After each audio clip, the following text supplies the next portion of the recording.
This episode of the Red Bull Rant is brought to you by the fine patrons that support us through patreon.com/Red Bull Rant. You can support us for the low price of $1 a month, and you can get exclusive content, including a monthly wrap-up for the New York Red Bulls. We want to send a special shout-out to our patrons who support us at $5 a month. That is our producer-level reward. Thank you to Jeremiah Dempster, Clayton John, Chris Adamek, Maeve Martinez, and Pierre Delecto. Now, on to the show. The Red Bull Rant is a free-flowing podcast with three soccer-loving idiots who don't know when to shut their dumb potty mouths. So listener discretion, yeah, it's pretty much advised.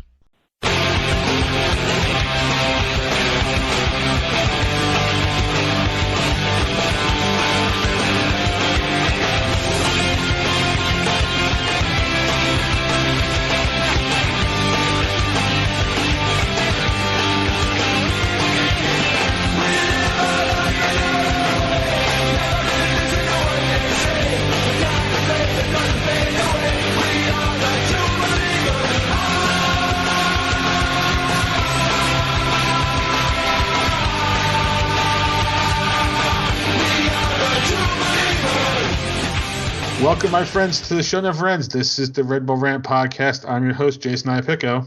I'm Pat McDonald. I'm Truman, and this is episode 416. Surprise, surprise, surprise. One for each goal, huh? Yeah. Nobody saw this coming. No, not at all.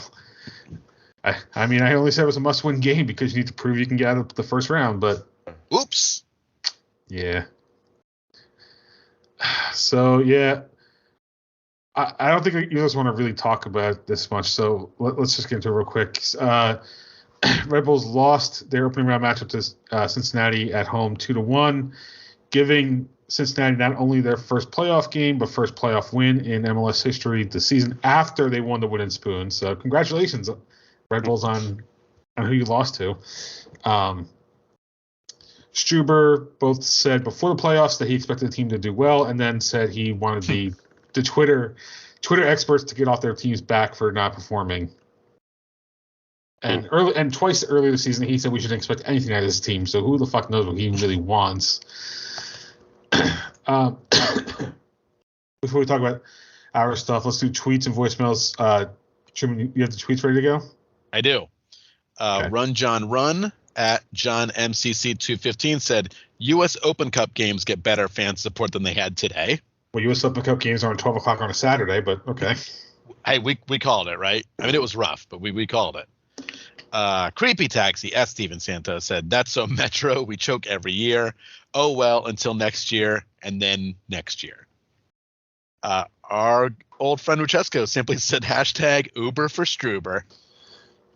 And then Tonino M said, I think Gerhard, quote unquote, one round Struber is gone.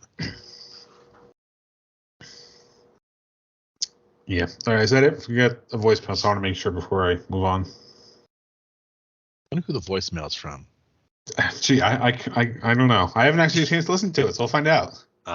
It better only be from one person and one person only. I would expect so based on the length. Hi guys, how are ya? I didn't think I would send this voicemail, and I gave it a few days to make sure I didn't email you a legal brief in either your tweets or email.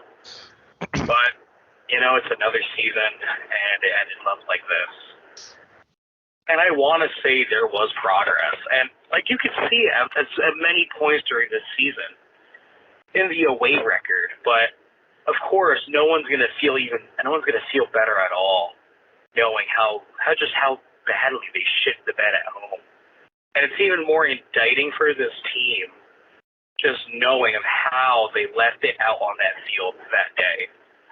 I went to see them. The tailgate was great, and honestly, I try to remember that day better from the 9 a.m. to 5 p.m. worth of drinking in that parking lot. But that's just not how that should have went. But it's absolutely a justified result seeing how we were not able to keep it together that entire time. Let alone just how this team was was running without its head, especially in that second half. And what can we really say at the end of the day? I said this before after the Colorado game, Gerhard Struber should be out the fucking door immediately. He is pretty much a cancer to this team, and everything he said in that post-game conference, like reported by Ben Cork, and trying to make some shit talk, saying that people shouldn't have been expecting this, going back and forth on his comments. It's fucking disgusting. I have not seen a coach ever probably be that fucking derogatory to his own team, let alone beat them down like that in such a manner. Like, he is not helping this team whatsoever, and he is bogging down the development of his players. And it's not even the fact that this team is devoid of a striker. That's one thing. But chastising and making this team, like, lower than it is absolutely even worse than the way that we ended this season. A lot of stuff needs to happen at the end of the day, but it starts from the head up. It starts from the head down, and Gerhard Struber needs to go. And hopefully there's a better discussion of this. Have a good off-season, guys. A good discussion. That's a highly optimistic view. Eddie, welcome to being a fan of this team, my friend. You are now in it. Now you've been really fully indoctrined, and it's just going to get worse and worse as you get older and older. This is the baptism for all Red Bull / Metro fans. Right. sad losses. Just crushing. Fucking embarrassing! Just crushing defeat after crushing defeat. Yeah. Oh, boy. Tell us how you really feel. Okay, you're a shit manager. I feel like shit. Unfortunately, I don't have the who put you in charge soundbite on this board right now. That's all good. It's all good. And the show has reached a new low. Hold on, one more. There we go. This is classic. So Struber putting this team down, if nobody realized that was his whole point at the beginning of the year, was to tamper expectations, because he knew what he had. Yeah.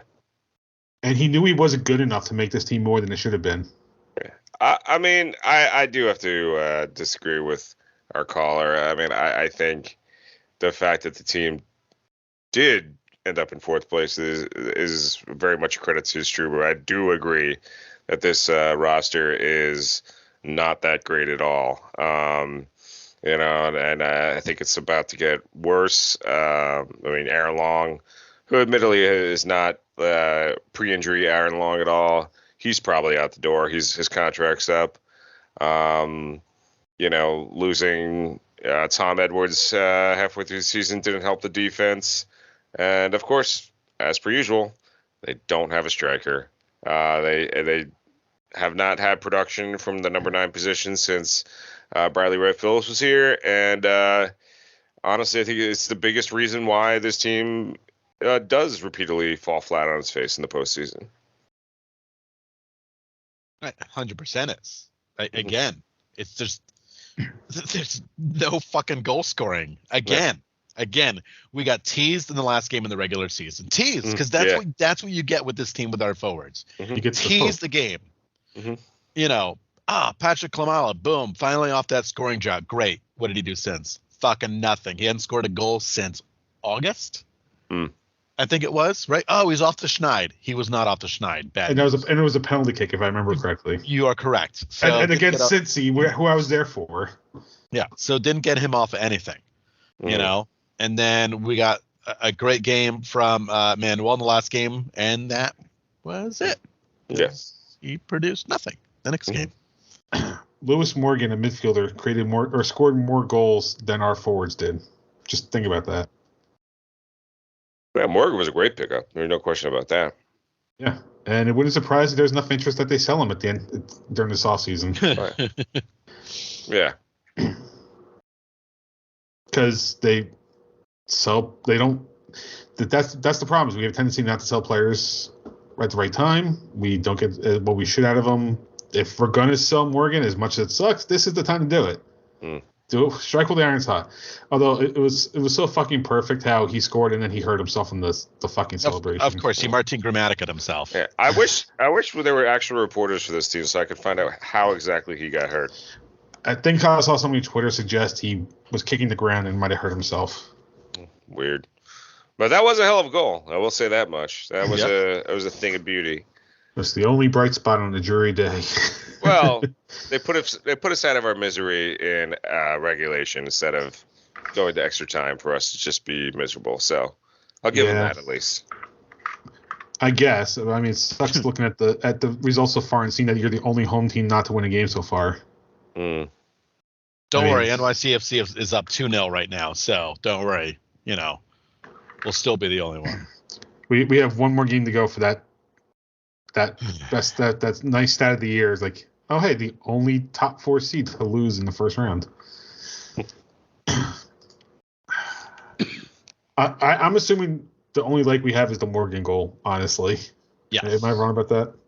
Yeah, no, there's nothing else to like. We have more to hate about this. So anything else you guys want to talk about in terms of dislikes? There was something I got to find it in our chat. I can't remember exactly what I want to talk about. So this is what I'll say, and it's the most fucking annoying thing is that everyone wants to talk about it was a 4 versus 5, right? So it's 2 teams that are pretty close. We played them pretty close during the 2 games.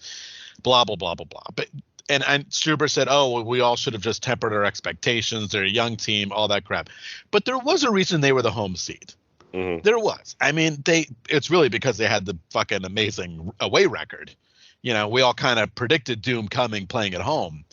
But the biggest disappointment is just that we talked about it last week. This was the game where we hoped they could have won. I don't really accept losing to Philly. I would have understood it. Mm-hmm. I would have understood winning this game and losing to Philly in the next round. Yes, we all would have freaked out. But you're playing the best team in the Eastern Conference, and this is, again, one of the youngest teams in MLS, a team that is growing still for the most part. But it's fucking lack of discipline. It's a terrible substitution. It's your goal scorer getting injured. It's everything that always happens with this team. We saw it again. And then what happens is they give up the go-ahead goal in the 86th minute. Now they had, I think, 300 minutes of stoppage time in this game. Certainly felt that way. Yeah. I think the game's still going on, actually. It's that whole thing that we see time and time again where that other team scores that late goal and you're like, we're fucked. There is no time to come back this one yet again because they let a team score late and you're just, back to Red Bull's classic down panic mode. We got a couple decent opportunities that we'll get all excited about, but of course they're not going to fucking score on them because they never do. It doesn't matter who's on this team. It doesn't matter if it's Patrick Klimala or if it's fucking Bradley Ray Phillips or Thierry Henry or fucking Jorge Rojas. It doesn't fucking matter who's on this team. It's the same fucking story every year. We all want to talk about getting rid of Struber. For what? Another guy to fucking not succeed in the playoffs? What do you think's going to replace this guy, everybody? I think Struber's going to leave. I think he's going to leave under his own volition. Which is whatever. If he leaves, he leaves. But I mean, who's going to come in to save this team? Who's going to come in and get this team to the next round or to a conference fucking final? Who? We haven't seen it. No one gets this team. We haven't been to the cup final since fucking what? 2009? Oh wait. Oh wait, no, that's right. Because 2009 was the last year we missed the playoffs. And 2008 was through the Western Conference. Yes. which for anybody that joined this fan base after like 2012 is when that ended. Like, yeah, playoffs used to be able to cross conferences. So, I mean, I personally think they'll probably just they'll let Struber leave and then do some more cuss getting and just hire Connor Lade as the manager. You know what? Honestly, fuck it. I'm fine with that. You know why? Because I feel like he'd be a more positive influence than Struber has been. So this is what I want to talk about, right? Okay, so 2 quotes reported by Ben Quirk. The first one, this is the day before the game. Struber said that many MLS pundits predicted that we would not make the playoffs, and we were predicting that we would not make it past the first round. Shocker, they were right. But the exact quote is, they show us many times they are not in the right way. The day after this, or at least it was reported, day of, right? Because the 15th, So 2 days before, day after the game, after the game, he says, despite saying, quote, he can live with this, Struber lashes out at those who he calls, quote, Twitter experts that expected better from the team. Struber says thought of trophies for Red Bull this season was dreaming. One, he said last year that he sees his team as an MLS Cup contender. And granted, I understand he was not happy with who the team brought in. But guess what? As the fucking coach, you have to work the front office to identify the talent you want. But on top of that, you are the one responsible for developing that talent into something better than they are at the start of the year. Right? I get at the beginning of the year trying to downplay expectations, saying this team's not going to go very far, and doing kind of the same thing midway through the year to temper expectations since we were doing kind of well. But at what point do we just fire the coach for saying, fuck it, negative energy is a bad thing to have in the locker room? Because that's what I feel like that's what the players are going to have at some point, or if they haven't already, but they're going to at some point, is have this negative energy in the locker room that's just going to kill them. I mean, I wouldn't want to play for a guy like that next year. If I was on, if I was somewhere in MLS and I was looking, my contract was up and looking for a new team, why would I want to go play for Struber when he has these fucking comments basically saying, oh, my players aren't good enough? And then when it comes time to actually back up the saying we are going to do well, he immediately backtracks and says, no, we really weren't going to do well. Right? It's one thing to downplay expectations, but to make it seem like the players aren't good enough, it affects morale at some point. Do you think there is an actual serious Red Bulls fan out there whose expectations were MLS Cup? No. Our expectations were to win a fucking game in the playoffs, and then maybe you go out the next round. You're right. That's exactly what we said last week. The expectation is, hey, you guys lost in the first round last year. The relative core is still here. You have to be at least one round better than last year. Take one step forward. One. I mean, we're going to switch this in a few minutes, but the fucking Jets and Giants are proving the point this year. Both teams. Both. Big steps. I mean, this is crazy steps forward. Crazy giant. And it again, we're 6 games into the season. But my expectations for the Jets are still not even. It's actual progress. Yeah, my expectations for the Jets didn't all of a sudden jump to making the playoffs and becoming the AFC champions. No, playoffs are gravy for the Jets. I just want to be a 7 or 8 win team this year. That's bare minimum for me. What have you seen with both teams? And it's kind of, I talked about this with my friend the other day. What have you seen with both teams is an improvement on defense on both teams. When the Jets defense was fucking horseshit and the Giants couldn't stop anybody with 2 minutes left in the fourth quarter. Couldn't stop anybody, couldn't produce a turnover, couldn't do jack shit. Certainly wasn't getting a last minute touchdown to take the lead in the game. And what if both teams have shown you is that they're playing better defense. The Giants offense is not world beaters, but it's less mistakes. It's playing smarter football. The Jets got some pretty good rookies right now. I mean, they got some that rookie class was absolutely fucking ridiculous. I think it's like 5 straight rookie of the weeks right now. Yeah, so they're doing okay, but that's now who knows what the season will end like for both the Giants and the Jets? We don't know, but the signs are there that they've actually shown improvement. Where was the sign of improvement for the Red Bulls? I don't know. Having a great road record, cool. Super cool. Didn't work when you played a game at home in front of fucking nobody. And honestly, I'll say this too. We predicted the crowd, like we said, because it was a shitty time for a game, 12 o'clock on a Saturday. But you know what? If this team looked ready, if this was a team poised to win an MLS Cup, like if they were a team actually ready, people would have been there. Because it would have motivated people. Wow, I think we have a really good team this year. But what did they see at the home this year? A 500 record. Not the Fortress. So what inspired people to cancel their plans to be there on time for that game? I mean, it hasn't been a Fortress for years, and I think it's clear that, a lot of people are canceling their season tickets. I mean, let's not forget, at the height of the BWP Jesse Marsh area, they were averaging over 20,000 fans at game. Mhm. It was a beautiful thing.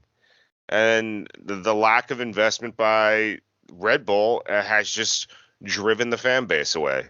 And it's a real shame because that is a crown jewel stadium, soccer-specific stadium in this country. And it deserves to have a high-caliber quality team in there. And it's just, I guess, if I wanted to point a little improvement, I guess I think we finished lower than fourth last year. I'll say that much. And I guess if you want to say, which is all Red Bull Global cares about, improvement of young players. John Tolkien's looked great this year. Daniel Edelman has taken steps forward. Before he got hurt, Serge Goma showed some promise. I mean, so, yeah, we got a couple guys that maybe we're proving that we will eventually sell and then replace them with nothing, because that's what we do. I mean, we took that Tyler Adams money and we invested it in nothing. So, yeah, it's a frustrating season. And because I think what makes it frustrating is, and I saw some people on there who are like, oh, we got the young guys, they're growing this year, which means next year we're going to take the league by storm. Like, no, we're not. They're not going to sign anybody. Right. Yes, it is great when you have a young core.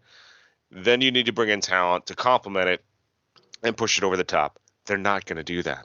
It's not going to happen next year with these Red Bulls at all. Right. And we've talked about this. I think we talked about this either the end of last season or beginning of this season, is that a great young core of talent is great for probably any other team on the planet, except for the New York Red Bulls, because they're just going to send those kids away. So we're not going to build this great young core and then fill it in with veterans to get them over the top, because they're going to disperse them to the other Red Bull teams, sell them off, because that's what this team does. I mean, Caden Clark's the perfect example. He comes in like gangbusters for a few games and that offseason gets sold. He's with the team less than, I think, half a season, and he's gone. Granted, he came back on loan, but how quick did we sell Caden Clark to Red Bull Leipzig? The point was, like you said, wow, this kid's a star. Boo, out of here. Boom, get him the fuck out. Let's go. I mean, at least Tyler Adams had a few years, right? We had 3 or 4 years of Tyler Adams, and he had a chance to develop during those 4 years. And he left when it made sense for him to leave. And part of that, I think, was Jesse Marsh, because if Marsh wasn't here and he developed, he would have been gone, I think. But Marsh, I think, kind of helped keep Leipzig at bay a little bit in terms of selling players off. But going back to the attendance thing, I mentioned this on – someone asked the question on Red Bull subreddit, why did nobody show up? Well, it takes time and money to go to a game. When people go to a game, they want an emotional return on investment. They don't want to go and watch a team that's going to lose most of the time or basically not compete in at least 50% of the games that they're in. Right? It's one thing to go and lose exciting games every single week, because at least you could say, hey, they're close. That they're losing, but they're close to it. I'm looking at the year-by-year results. Yeah. I'm going to start in 2015, the first March year, right? And I'm just going strictly on points per game because of the weird COVID year. 2015, 1.7 points per game. 2016, 1.6. 2017, 1.4. 2018, 2.09. In those 4 years, and 2018 was like half a year from Marsh, right? But I'm going to say it's Marsh's year because Arms didn't really change much. We finished first in the conference 3 times. We won 2 shields. 2 of those playoffs, we made the semifinals. That was a great 4-year stretch. Mm-hmm. And 2014, and that followed up with 2014, in which Pecky took a team that probably shouldn't even made, after coming in 4th in the conference, should not have made the semifinals and did. And they were, I think, 1 goal away for MLS Cup, right? They were close. Then Armis, I don't know what Armis did, but 2019, 1.4. We had a very lackluster year. 2020, you can blame COVID or whatever, but 1.39. That season was saved by Bradley Carnell at the end of the year, just playing pragmatic soccer to get the team results. then starting last year, which is Struber's first year at 1.41, where's the improvement? This year, I don't have to look. Let me see the standings. So 48 points. So same thing. Exact same amount of points last year to this year. If you want to talk about improvement, there is none from the standings. It's just the rest of the league was so mediocre that 48 points got us from 7th last year to 4th this year in the conference. Yeah. Well, that was another thing we talked about, right? There's not a team in MLS that are like, wow, unbeatable. What an unstoppable team. Just not. It was a bunch of teams that are like, right, okay. Yeah, we're not bad. So last year, New England won the Shield with 73 points. This year, LAFC won it with 67. Yeah. Right. So 6-point drop. Granted, 6 points is only 2 games, but I mean, look at last place in the the last playoff place in the Eastern Conference. We were last last year with 48 points. This year, I'm sorry, we have 53 points this year, but okay, so we have 5 better points. That's it. We got 5 points better. That's not even 2 full games we won more. Apparently, the thing I was looking at was for last year. That's why I thought it was 48. But yeah, we only improved by 5 points. That's not an improvement. Right? Yeah, certain guys played better, but the team as a whole did not. Not realistically. The one thing I want to touch on real quick, just when we were talking about like the attendance and give fans a reason to show up, and I'll give you a great example, is the Atlanta Braves in the 90s. They were a great example of this team that just, except for 1 year, fucking choked. They had the best team in baseball over and over and over again, and they would just lose and lose and lose, and fans got tired of it, and they stopped showing up to playoff games. They stopped showing up because their fans were like, you got to give us more than a first round elimination. You have to. Because, again, why are you paying your hard-earned money to go to games when your expectations are, well, they're going to fucking lose right off the bat, I mean, they came back. The Braves fans came back. What was it? 2 years ago they won the World Series, or last year? I can't remember which one. Right. Well, they won last year. Right. But they came. But all of a sudden, Braves fans came back. Right. They gave them a reason to win. They gave them a core, and the fans were there. They're not there anymore. They're also home, like the New York Mets. So, that's a different story. Yeah. Like the same thing. We're gonna. I think what? Fuck that. I think it's time to switch to Jets and Giants because I'm talking about Giants football, baby. Yeah.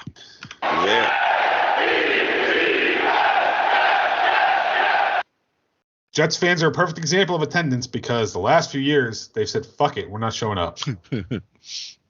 COVID year aside, why are we showing up for 3-4 win teams? The COVID year was 2, and we just barely even won 2. I mean, and don't get me wrong, beginning of this year, there's been more away fans than Jet fans at home games, right? But now that they've started to, they've won 3 in a row, they're at 4-2 on the year.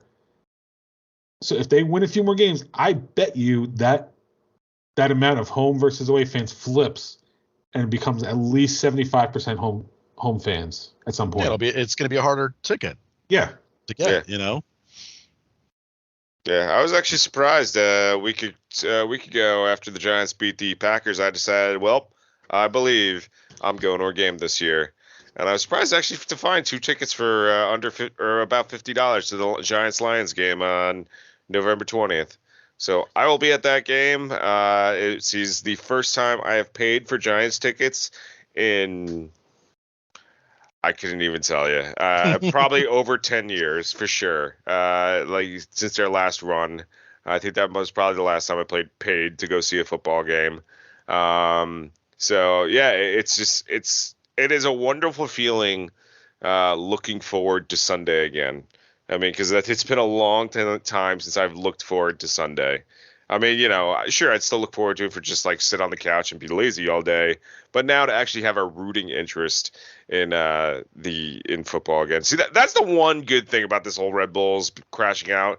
Is usually they crash out and it's like, oh, I got nothing else. I got nothing else. I got my shitty football teams to watch too. But now at least they're good. At least there is something I could fall into and to wash away the stink. So. It's a great time right now to be a New York football fan. All hail the New York Giants! There you go, exactly. Sorry, I focus on this because I'm a Jets fan, but you want to talk about a coach who's willing to stick their neck out for a team, unlike the Red Bulls coach. I mean, this is literally, and I grabbed the clip. This is what Ravasala said after the Week 1 loss to the Ravens, where they just looked horrid. We're all taking receipts on all the people who continually mock and say that we ain't going to do anything. I'm taking receipt. Guess what? He backed it up. They did shit. I thought it was going to backfire on him, but it almost did. Yeah, they did. Did. New York media had shit all over him for that. No, it almost did. After that Bengals game, but you know what? Zach Wilson's back. He's not turning the ball over. He's not putting up fantastic numbers, but honestly, I don't care. Wins are fucking wins. We've said it with the Red Bulls. All that matters are results. Yep. You win the games. He will develop as long as he has a team around him that will facilitate it. And Joe Douglas, in terms of a general manager, has done a fantastic job of that. Drafted possibly the best rookie class this year. They've won 3 out of 5 Rookie of the Week awards. I mean, I think it was 3 different rookies, actually. Let me see. Yep. Garrett Wilson, Breece Hall, Sauce Gardner. All 3 of the top 5 rookies drafted this year by the Jets have won Rookie of the Week. I mean, it's amazing where they had faith in building the youth, and they're doing it. They brought in, like we talked about, they brought in veterans over the offseason. Robert Saleh went to his old players, the 49ers, and brought in a few of the guys on the defensive side. And look what happened. Granted, it took a blow up in the middle of the Bengals game for the coaching staff to get on board with things, but they've been like lights out the 3 weeks since. It's just like it's like night and day looking at the Jets versus the Red Bulls. Like, the Jets have some hope. It's amazing what hope does. No, I mean, the Giants have a whole bunch of will have a whole bunch of salary cap room next year, and so it's kind of like, unlike the New York Red Bulls, I know they're actually going to fill it. So we have this season of hope, and now I'm thinking, oh my God, I can't wait to see what this coaching staff can do when they actually have players on the team. By the way, I was going to say, I don't know about you, but I mean, when the Giants are on defense, I just stare at Kayvon Thibodeau and see what he's going to do, because he's the big rookie, they're big draft pick, and I literally just go, I just want to see where he is and see if he makes a good play. And he had the important strip sack like right at the end of the game. Yeah. So if you're going to make one great impression, it's how to put away the Baltimore Ravens, and he had that play. So yeah. And then because my wife's a Ravens fan, we were watching the game. At least Barkley knows how to drop down before he hits the end zone when it matters. Yeah, he sure did. I mean, he just went. It's like he watched that. It's like he watched the Jets Brown game. He's like, nope, I'm not following that playbook. Take no chances, absolutely none. Like, right after I get past this first down line, I'm going straight down. I don't care what happens. No, because he easily could have taken the one more step and for a touchdown. Yeah. But then you would have given the ball back to the Ravens, and you don't want to do that. And listen, I can go on and on about the end of the Giants game, because I mean, why not? But again, you have a different feeling about that team, because when does it happen when the opposing team's quarterback has the ball snapped right past him? He's the one who's picking it up and throwing an interception. That's been Giants football for the past 5 years. Yeah. Finally, that was like, what a terrible pass. But the pick and seeing the crowd excited, and I get to go watch highlights and seeing the crowd being excited at home. I'm like, oh my God, this is all we've wanted for years. Mm-hmm. Get pumped. And I fucking love getting pumped. God fucking damn it, New York Red Bulls. God damn you. I mean, Sauce Gardner at the end of the Packers game is running around with a cheese head thing on. I'm like, you know what? I'm all for this. Generally, I'm not for trolling other fan bases because it comes back to bite you, but fuck it. The Jets have been the subject of that for years, so I don't fucking care. I'm perfectly fine with it. From what I found, a fan gave that to him to put on. That's what I heard. That a fan gave it to him to put on. So I'm sure. I'm sure it was. I'm not sure he went looking for it. I'm saying the fact that he was still walking around with that, like he could have just quickly went to the locker room, but he was celebrating with it on and stuff. That's. I heard he stole it off a child's head. You know what? If he did, I'm okay with that too. I don't really care. But yeah, you're right. It's nice to have a little bit of swagger with these teams, you know. And again, we still got 11 games left, tons of football, but both are showing good signs. I mean, not to get ahead of ourselves, but look at the Giants' schedule. They're playing a bunch of winnable football games. If they play the way they've done against some of the best teams, I mean, the fucking Titans, the Packers, the Ravens, great football teams. Mm-hmm. If they play the way they're right now, there's no reason why they can't be in the playoffs at least. Yeah. And it's double what we ever could have expected the first year with an entirely new regime. Not a chance. I earmarked, wins against the Titans, Ravens, and Packers. Not at all. And you guys won coming back from London too. Yeah. And then we all predicted the Jets were going to get the shit kicked out of them because it's the Green Bay Packers, and they just lost a quote-unquote home game to the Giants when they were up. They were winning, and they gave up the lead and lost that game, and they're coming home, and they're pissed off, and they got to win, and they were fucking embarrassed. Mm-hmm. They got embarrassed. The Jets just beat them every side of the football besides maybe the passing game. And we didn't need to. We had to run the game. Fucking blocking field goals, blocking punts, blocking everything else. I mean amazing plays and Hall is unreal. We had a touchdown off a blocked punt. So yeah, the Jets chased Aaron Rodgers from the game with like 3 or 4 minutes left. That's how much the Packers think they could have not have won that game. They didn't leave their star quarterback in to try something. Yep. And hey, they didn't beat a third string quarterback this week. So. Because you could have made the thing for the Dolphins. The excuses of Aaron Rodgers' thumbs started pretty early, apparently. Of course. Well, freaking Daniel Jones' scabs were falling off his hand in the first quarter, and they still won the football game from his bloody hand. I mean, Daniel Jones is throwing to nobodies, and he's doing all right. I mean, Yeah. I mean, he's earning himself a contract. Definitely not a $40 million a year contract, but he's earning himself a contract. Yep. Hey, how smart was I picking up Bellinger at the last minute for my fantasy tight end? Yeah, I should have. Yep. 14 points right there. Yep. So I heard the Packers and Giants had a choice after coming back from London. They can either take a bye week or play. Somebody speculated they got to pick opponents. I don't think that's true, but they got to decide if they wanted their bye week right after London or not. And both teams chose not. Worked out for you guys. Did not work out for the Packers. Yep. Yeah, it did.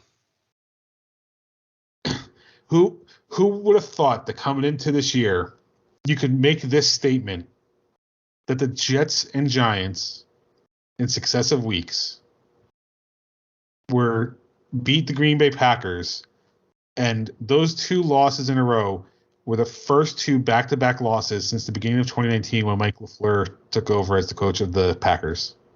It's crazy. I mean, both teams are 1 game off of their respective division leaders. They're both top 3 in the conferences. I mean, it's just ridiculous. It's just weird how at both like the same time, like it's almost like both franchises like fuck this, we're just gonna steamroll everybody at the same exact time and just make this New York's football league instead of the National League. Because thank God, because we needed this desperately. Yeah. So one more thing about the Red Bulls, only because Pat mentioned salary cap and it made me think about it. The Players Association released the salaries at the end of September, I think. the Red Bulls are the lowest paid team in the league, which doesn't surprise me. Fucking shocker. But the second lowest payroll in the league are the Philadelphia Union. Interesting. And by not much. I think it's within $1 million. Like we're at like 9.6 and they're at 10.3 or something like that.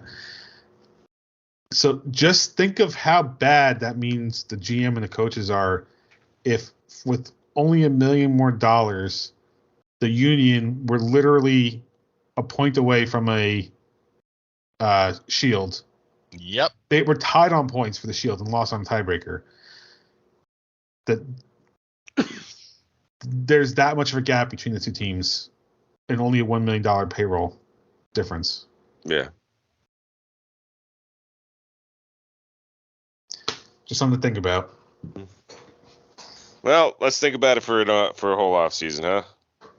What do you think? We got our Jets and Giants podcast next week to do. Yeah, there you go. Yeah, we're doing a full heel turn. Red Bull Rant is now green blue rant. You know, a Patreon special Jets Giants show was not a bad idea. I like the idea. Yeah, for all we know, half our patrons are Cowboys fans or some bullshit. Right.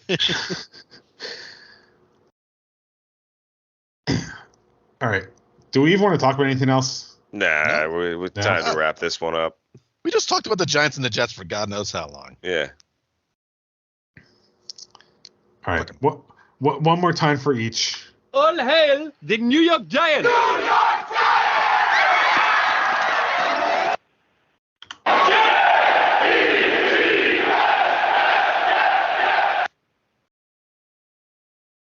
All right. So let's wrap this up. You can visit us at patreon.com/Red Bull Rant. $1 a month is all you need for exclusive content such as monthly wrap-ups, lives, post-games, anything we decide to do. You can email us redbullrant@gmail.com. If you want to call us, leave us a voicemail, 973-348-5329. Facebook.com/Red Bull Rant. On Twitter at Red Bull Rant for the show. At Dr. Stooge for myself. At The Truman for Truman. Subscribe to our show via iTunes, Stitcher Radio, YouTube Music, YouTube, SoundCloud, Spotify, anywhere you can find a podcast. We will probably be back next week or the week after for a season wrap-up. It doesn't really matter when that show happens at this point, so whenever we feel like it. Last words before we get out of here. Jaguars can suck it, and the Broncos can suck it next week. Yeah. How about that? Yeah, drop dead Jacksonville. I want to wait to see. I am a little less willing to stick my neck out at the moment. Only because Denver's a tough place to play. And they're holding their own against the Chargers, which I don't know if that's good or not, but we'll see. All right. Anyway, for Pat, Truman, and myself, this has been episode 416 of the Red Bull Rant. Thank you guys for tuning in, and fuck off Red Bulls. You suck in the playoffs. Yeah, go to hell, you old bastards. Yeah, see you in 5 weeks, USA. Shove your fucking cheese up your ass. You shove your fucking cheese. Shove your fucking cheese. Shove your fucking cheese.